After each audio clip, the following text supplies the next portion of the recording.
눌렀습니다. 저는 그 구체적인 그 입학 전형 절차가 아니라 우리가 뽑고자 하는 사람이 어떤 사람인지에 대한 말씀을 드리려고 합니다. NHN 넥스트가 원하는 사람이 누구냐라는 말씀을 드리려고 하고요. 저희가 이제 소프트웨어를 배우고 또 소프트웨어로 뭔가를 하려는 사람들이 모인 학교잖아요. 선생님들이나 학생 모두 다. 그래서 소프트웨어로 여러분들이 내가 세상을 이렇게 바꿔야지. 그런 꿈이 있으셔야 될 것 같고요. 그리고 이런 꿈이 쉽게 이루어지지 않습니다. 상당히 많은 노력을 해야 되고요. 그 다음에 공부할 것도 많습니다. 그래서 그 꿈을 정말로 이룰 것 같은 학생들을 저희가 뽑아서 최선을 다해서 교육을 하려고 합니다. 정말 바꿀 수 있는 학생이 그런 의미고요. 넥스트가 이제 학생들을 볼 때 철학적으로 보는 인재사항이 4가지가 있습니다. 하나는 창의성이고요. 뭔가 새로운 거 이렇게 생각할 수 있는 능력이 있어야 될 것 같고, 그 다음에 열정이 있어야 될 것 같고요. 그 다음에 똑똑해야 되겠죠. 공부할 게 많으니까. 그 다음에 성실해야 되겠습니다. 이 4가지를 하나씩 설명을 해드릴게요. 제일 먼저 창의성의 영역이 있습니다. 이 창의성은요, 배울 수 있는 게 아닙니다, 보통. 갑자기 절망이죠. 창의성은 배울 수 있는 영역이 아니고요, 모든 사람이 다 가지고 있는 영역입니다. 이 중에 이제 어떤 분들은 운이 좋아서 창의성을 발휘할 기회가 있었겠죠. 특히 이제 대학교나 돼서야 자기가 이런 거 잘하는구나 라는 걸 발견한 분도 계실 거고, 어떤 사람들은 고등학교를 이제 다니면은 불행한 몇 년을 보내게 되잖아요. 그러니까 사실은 자기가 창의성이 뭔가 이렇게 있었는데도 불구하고 그 창의성을 발견할 기회가 없었던 거예요.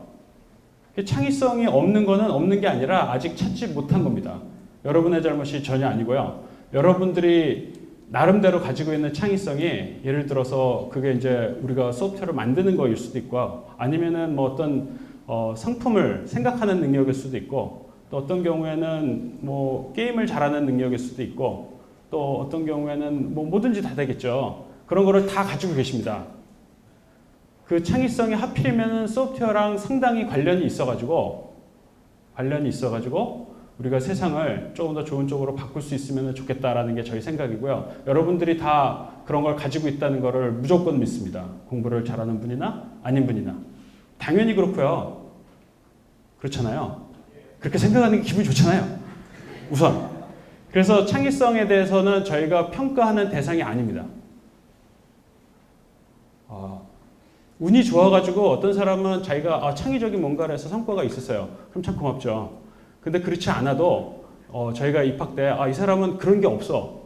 뭔가 뛰어난 노벨상을 받지 못했어. 그렇기 때문에 점수가 낮다거나 그런 식으로 평가하지 않습니다. 그러니까 여러분들이 학교에 들어오신 다음에 여러분들 개개인이 가진 창의성을 발휘해서 그게 소프트웨어랑 어떻게 접목이 돼서 세상을 바꾸는 가치로 바뀌는 거는 저희가 해야 될 몫이지 여러분들이 미리 준비해야 될 몫이 아닙니다. 저희한테 보여줘야 될 내용이 아니고요. 그게 이제 창의성이고요. 열정은 뭐냐면요, 어떤 목표가 생겼어요. 그러면은 그 목표에 진정성 있게 다가가는 힘입니다. 열정이라는 거에 대해서 되게 많이 들으셨잖아요. 그 열정이 어떤가 하면요, 내가 이걸 하고 싶었어. 그러면요, 그 다음날 그걸 하고 있는 나를 발견하고 있는 거예요. 내가 이걸 하고 싶었어.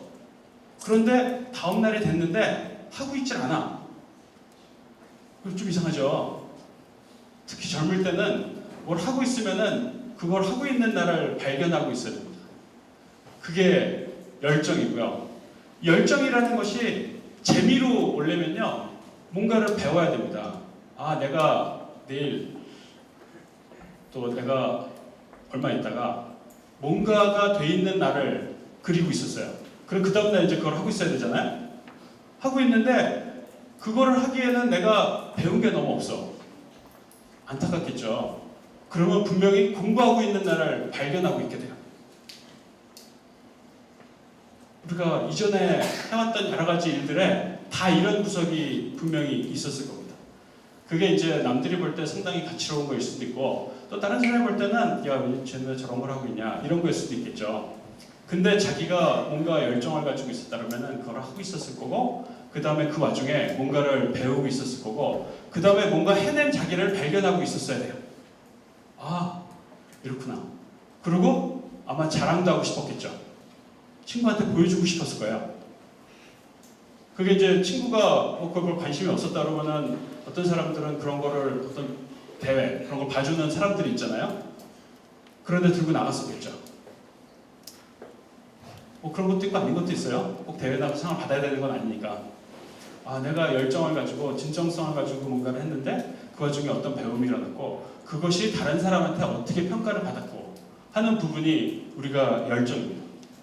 그 열정이 우리가 이제 작년에도 원서를 많이 받아보면요, 저는 게임이 좋았어요. 끝이야. 다들 게임이 좋아요. 그래서가 되게 중요한 건데요. 나는 게임이 좋았기 때문에 이런 거를 해봤어요. 그리고 이 게임은 마음에 안 들었기 때문에 내가 뭘 만들어봤어요. 그게 뭐 시나리오여도 되고 실제 게임 프로그램이어도 되고 이런 게 열정인 거죠. 이런 게임이 있었는데 나는 1등을 해보고 싶었어요. 이것도 열정이죠. 그래서 이 게임을 잘하는 방법에 대해서 인터넷을 연락해 뒤졌어요. 그러고 한 결과 뭐 어디 대회 나갔고 1등을 하게 됐어요. 강화의 고수를 다 만나봤어요. 이런 게 이제 열정이에요. 그러니까 우리 학생들 중에는 이런 학생들이 있습니다. 자기는 어릴 때부터 소프트웨어가 좋았대요. 뭐 어떤 환경이 있었겠죠. 소프트웨어가 좋아가지고 혼자서 이런저런 공부를 했어요. 그러다 보니까 올림피아드라는 대회가 있었어요. 자기가 했던 거 가면은 뭐 좀 할 수 있을 것 같아. 그래서 거기 가서 뭐 좀 해보고. 그 다음에 고등학교 가가지고도 소프트웨어를 계속 만들었어요. 요즘에는 이제 스마트폰 앱 만드는 게 대단히 어려운 기술이 아니기 때문에 앱을 만들어서 뭐 구글 플레이에도 올려보고 그런 것도 해보고. 그 다음에 내가 그런데 올려보면 이제 다른 사람들이 나를 평가하게 되잖아요. 쟤는 뭘 할 줄 아는구나 라는 소문이 나요. 그러면 그 사람도 좀 일을 해보고. 이런 거를 고등학교 때도 한 친구가 있어요. 여기도 한두 명 있겠죠. 요즘 고등학교에서는 이제 그런 거 하기가 상당히 어렵잖아요. 이제 그런 거 할 수 있는 고등학교가 몇 개 있긴 또 있죠. 또 다른 학생은 소프트웨어랑 상관없이 나는 어릴 때 한 게임 좀 했어요. 그런데 고등학교, 중고등학교를 다니다 보니까 게임이라는 게 같이 갈 수 없는 물건 중에 하나잖아요. 게임을 하면은 성적이 떨어져. 그게 이제 내가 관찰하는 것뿐만 아니라 모든 사람이 다 보는 현상이기 때문에 게임을 하기가 상당히 어려워요. 게임을 계속해서 쓰면 뭔가 대단한 걸 했을 텐데 그거는 못하고 한동안 게임을 접고 공부를 해요. 대학교를 들어갔어요. 대학교 들어갔더니 이제 게임 말고도 더 많은 게 보이잖아요. 어떤 친구는 대학교 가서 딱 봤더니 무슨 토론하는 거 봤더니 너무 멋있는 거야. 그래서 토론 동아리에 들어갔어요. 그래갖고 토론 동아리에서 열심히 토론해서 뭐 대회도 나가보고 하니까 사실 토론 실력이 느는 게 아니라 세상을 보는 객관적인 관점이 느는 거예요. 내가 대회 나가고 상을 잘 받지는 못했지만 세상을 보는 눈이 바뀌어가지고 이렇게 하면은 세상이 좀 더 좋아지겠구나 라는 거를 깨닫게 된 거예요. 근데 그걸 할 때 어떤 게 필요하냐라고 봤더니 소프트웨어가 그거 하는데 큰 도움이 된다는 거를 여기저기서 발견한 거예요. 그래서 나는 소프트웨어가 하고 싶어. 이제 대학교 들어갈 때는 뭐 경영 뭐 아무거나 했었는데 그냥 들어가는 거 있잖아요. 여러분들 여기 계신 분들 성적을 보니까 나는 이게 갑자기 땡겨. 이렇게 해서 들어가서 봤더니 세상을 보는 눈이 바뀌고 그 다음에 세상을 좀 더 좋게 바꾸기 위해서 소프트웨어가 필요하다는 것을 알게 되고 소프트웨어에 갑자기 열정이 막 생긴 거예요. 그러면서 보니까 옛날에 내가 그래도 게임 좀 좋아했었어. 그렇게 되는 거죠. 그런 거를 우리가 열정이라고 합니다. 그리고 그런 결과가 스스로든 아니면은 객관적이든 어떤 평가가 따르는 결과가 아마 있습니다.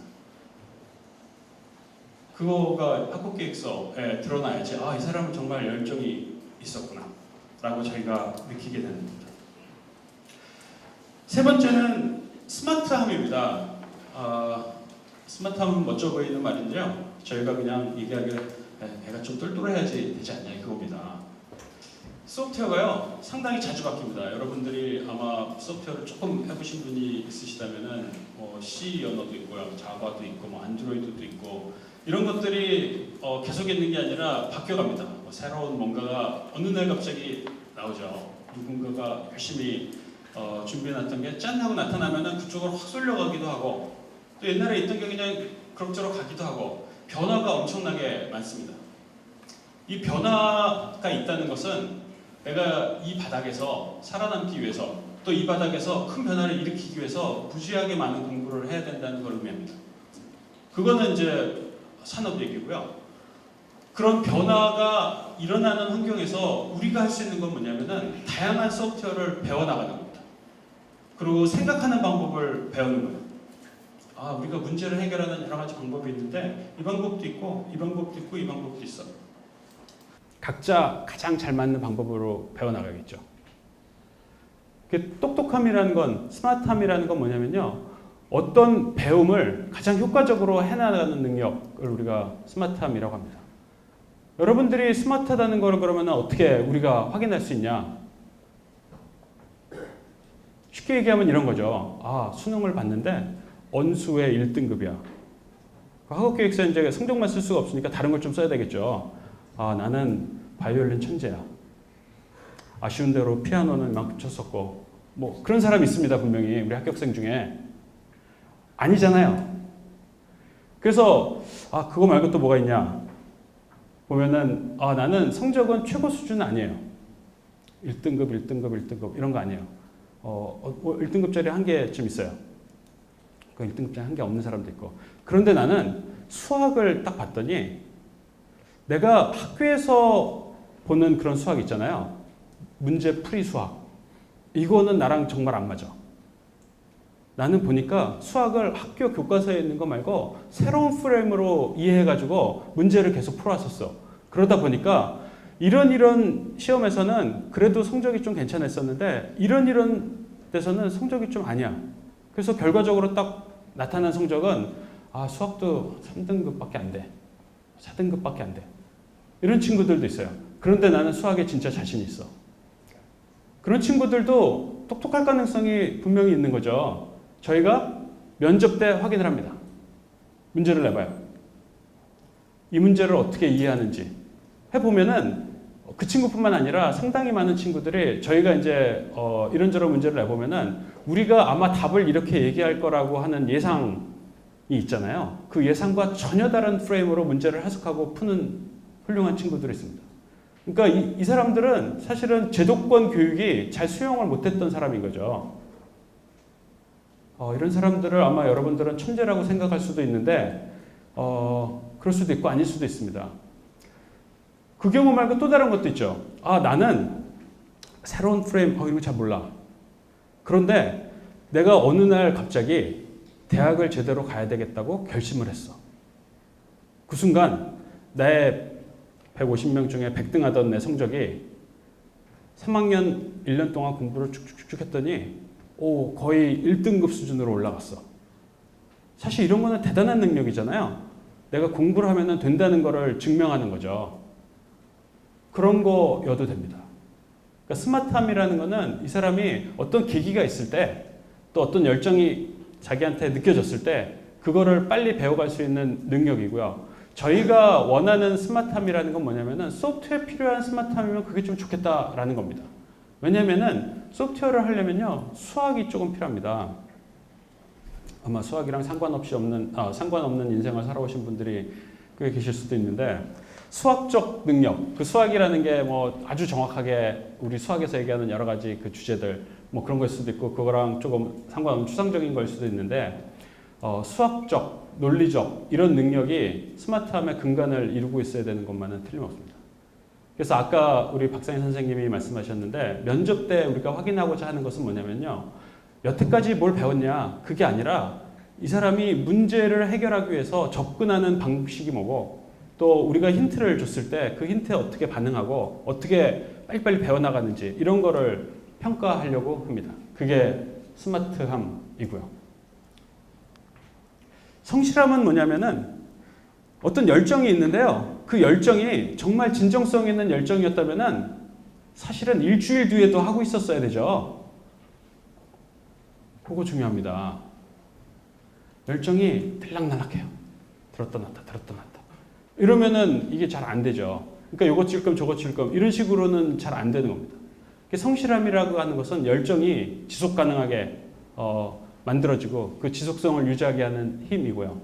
또 하나는 성실함이 나 혼자뿐만 아니라 나와 같은 길을 가고 있는 사람들, 내 동료들, 또 우리 교수님, 또 여러 선생님들, 이런 사람들이랑 같이 뭔가를 만들어가는 힘도 우리가 성실함이라고 합니다. 성실함이랑 스마트함은 같이 갑니다. 이런 부분들도 사실은 타고난 재능일 수도 있는데요. 훈련이 가능한 영역이 상당히 많이 있습니다. 그리고 여러분들은 아마 우리나라의 지금 교육은 이 성실함을 기반으로 이루어지는 교육이죠. 빡시게 공부하면은 갈 수가 있어. 그래서 여러분들은 아마도 이 기본적인 성실함을 열정이 있다 그러면은 가지고 있을 가능성이 매우 높습니다. 이 성실함은 사실 뭔가를 계속 추구하고 그 다음에 여러 사람이랑 같이 가고 또 긍정적인 마인드를 가지고 하는 데서 나오게 되는 겁니다. 이 성실함 중요하고요. 이게 이제 저희가 보고 있는 4가지 인재상 철학이고요. 평가하는 입장에서 보면은 창의성이나 열정이나 스마트함이나 성실함이나 이런 것들은요, 줄을 세워가지고 점수 매겨갖고 등수를 매길 수 있는 성질의 것이 아닙니다. 왜냐하면은 사람 한 사람 한 사람 다 다르기 때문에. 그래서 저희가 여러분들이 내는 서류 또 면접 결과 이런 걸 놓고요, 줄을 세워서 절대 상대평가를 하지 않습니다. 되는 만큼 뽑는 거고요. 되는 사람이 너무 많아. 우리가 120명쯤 뽑겠다고 했는데 되는 사람이 이번에 보니까 여기 계신 분들의 3분의 2가 되는 사람이야. 그럼 120명이 넘잖아요? 추첨합니다. 왜냐하면 똑같기 때문에 그렇게 할 거고요. 여러분들이 가진 여러 가지 인재상들, 그런 것들을 평가하는 방법은 아까도 설명했듯이 학업계획서밖에 없습니다. 저희한테 서류를 볼 수 있는 거는. 그 다음에 이제 인터뷰, 면접 과정에서 보면은 한 사람당 1시간 반, 2시간 정도 면접을 하거든요. 아마 2명의 교수님들이나 전문 면접관이 여러분들을 평가하시게 되고요. 여러분들은 할 수 없이 모든 거를 다 보여주셔야 돼요. 그 전까지는 저희가 여러분들이 낸 서류를 보고 이분이 얼마나 진정성 있게 살아왔고 또 어떤 열정을 가지고 어떤 성과를 보였고 그 다음에 과연 잘 배워나갈 수 있는 분인지를 평가를 하시게 됩니다. 그래서 여러분들의 글을 읽어봐야 돼요. 여러 명이 여러분들이 낸 글을 읽어볼 거고요. 그 글 안에서 여러분들의 능력을 확인하게 될 거고요. 그 다음에 나중에 만나서 여러분들의 이야기를 들어볼 겁니다. 그래서 아까도 우리가 얘기를 좀 했었는데 학업계획서를 쓰고 여기 입학하는 과정이 여러분들 뿐만 아니라 우리에게도 큰 배움으로 이루어지기를 기대합니다. 그리고 나서 저희가 결국 뽑은 사람은 뭐냐면은 우리가 자랑할 수 있는 사람이든 왜 이 사람을 뽑았는지 왜 떨어졌는지는 뭐 설명을 할 필요가 없죠. 이 사람은 이래서 우리가 뽑았어요 라고 자랑할 수 있어야 되고요. 그 사람을 우리가 교육을 시켜가지고 또 그 사람이 배우는 거를 도와줘서 결국 우리가 뽑은 이 사람이 여기서 이런 과정을 거쳐서 이렇게 됐고 결국 세상을 이렇게 바꿨어요 라고 설명할 수 있는 사람만 모집하려고 노력하고 있습니다. 그래서 여러분들의 이야기가 너무 중요합니다. 아마 그 대학생들은 일부 자기소개서 이런 거를 써본 경험이 있으시겠죠. 고등학생들은 일부는 뭐 그런 경험이 있고 일부는 없으실 텐데요. 자기가 뭘 해왔는지를 냉정하게 좀 생각을 해보는 시간이 됐으면 좋겠습니다. 그러고 나면요, 넥스트에 합격하고 불합격하고 그거를 떠나갖고 내 인생이 너무 훌륭하다는 걸 아시게 됩니다. 나도 제대로 살았구나. 자신감이 생기시게 돼요. 자신만으로 우리가 뭐 합격 불합격 그런 걸 결정하진 않지만 여러분 스스로 자신감을 가지고 우리 원서를 내고 그 다음에 우리 전형하는 절차 과정에서 여러분들이 스스로 큰 배움이 있기를 바랍니다. 여러분들의 이야기가 뭐냐면은 나는 누군지, 다른 사람이랑 나는 어떻게 다른지에 대해서 쓰셔야 되고요. 그 다음에 내가 해본 거, 내가 이런 열정이 있었어. 이런 몰입을 해봤고 어디까지 가봤는데 그게 어떻게 평가를 받았고 하는 얘기가 분명히 있습니다. 분명히 있어요. 그게 뭐 비교적 최근에 벌어진 일이면 더욱 좋겠죠. 그리고 객관적으로 증명 가능한 뭔가가 있다면 더욱 좋겠죠. 근데 그런 게 없다 하더라도 모든 분들이 그런 내용들을 다 가지고 있습니다. 그 다음에 내가 앞으로 뭘 하고 싶은지, 이거 되게 중요하죠. 여러분 중에 어떤 분들은 소프트웨어에 대해서 정말 오랜 동안 생각을 하셨을 수도 있고요. 어떤 분들은 그렇지 않을 수 있습니다. 특히 고등학교를 갓 졸업할 예정인 분들은 소프트웨어에 대한 고민이 많이 없었을 가능성이 높습니다. 그래서 내가 이전에 소프트웨어에 대해서 뭔가를 해보지는 않았지만 잘 생각해 보니까 내가 생활하고 있는 거, 기타 등등을 쭉 보니까 소프트웨어가 정말로 우리 세상을 바꾸는데 가장 훌륭한 도구라고 믿어 의심치 않아. 그래서 나는 이제 소프트웨어에 내 모든 거를 걸 거야 라고 할 수도 있겠죠. 그래서 내가 결국 만들고 싶은 세상은 이런 거야 라는 거는 저희한테 아주 중요한 메시지입니다. NHN 넥스트가 자선 사업을 하는 게 아니라 많은 학생들을, 소프트웨어 관심이 있는, 또 소프트웨어로 뭔가를 하려는 학생들을 모아가지고 정말로 인간 사회에 의미로운 소프트웨어를 만드는 일을 하고 싶은 거거든요. 그래서 그 가치가 저희랑 같이 가야지 우리도 재밌고 여러분도 재밌게 돼요. 그리고 그 열정과 성실함이 유지가 됩니다. 왔더니 재미가 없어. 내가 하고 싶었던 게 아니야. 그런 걸 발견하게 되면 상당히 힘들어지겠죠. 그래서 내가 뭘 하고 싶은지, 그게 왜 중요하고 또 어떻게 할 거, 넥스트가 여러분들을 위해서 뭘 도와줬으면 좋겠는지 그거를 적으시는 게 되게 중요합니다. 당연히 넥스트를 통해서 여러분들 꿈이 이런 식으로 이루어진다라는 거를 써주셔야 되겠죠. 아까 100페이지를 써도 된다고 했는데 실제 반 페이지 쓴 사람도 있고 100페이지 쓴 사람도 있습니다. 반 페이지쯤 쓰고 붙은 사람도 있고요. 100페이지쯤 쓰고 떨어진 사람도 있어요. 길게 쓰는 게 좋은 게 아니고요. 여러분들이 생각하고 있는 거, 앞에 있는 내용을 간결하게 잘 적어주는 게 되게 중요합니다. 저희가 여러분들이 낸 원서를 읽을 때는요. 여러분들 입장에서 읽습니다. 여러 명이. 그래서 나라면은 이런 환경에서 이렇게 했을 거야. 이 사람은 나보다 더 훌륭하구나. 그래서 여러분들 서류를 읽으면서 저희도 배우고 또 여러분 서류를 읽으면서 저희가 감동을 합니다. 여러분들이 가지고 있는 거, 해봤던 거를 간결하게 쏙쏙 들어오게 적어주시는 게 되게 중요하고요. 많은 사람들은 고민을 합니다. 야, 이거 쓰면 읽는 사람이 어떻게 할까? 그거는 저희의 고민인 거지 여러분의 고민이 아닙니다. 여러분이 했던 일들, 여러분들의 경험, 여러분의 능력을 잘 적어주시면은 이 사람을 뽑을까 말까에 대한 거는 저희가 고민하는 거고요. 여러분들이 고민하는 게 아니에요. 여러분들은 여러분들만 잘 드러내 주시면 돼요. 고민은 저희가 합니다. 그래서 결국 저희가 이 지원자는 우리랑 함께 할 수 있구나. 또 이 지원자는 우리가 도와주면 분명히 성공할 수 있겠구나 라는 확신이 들어야 됩니다.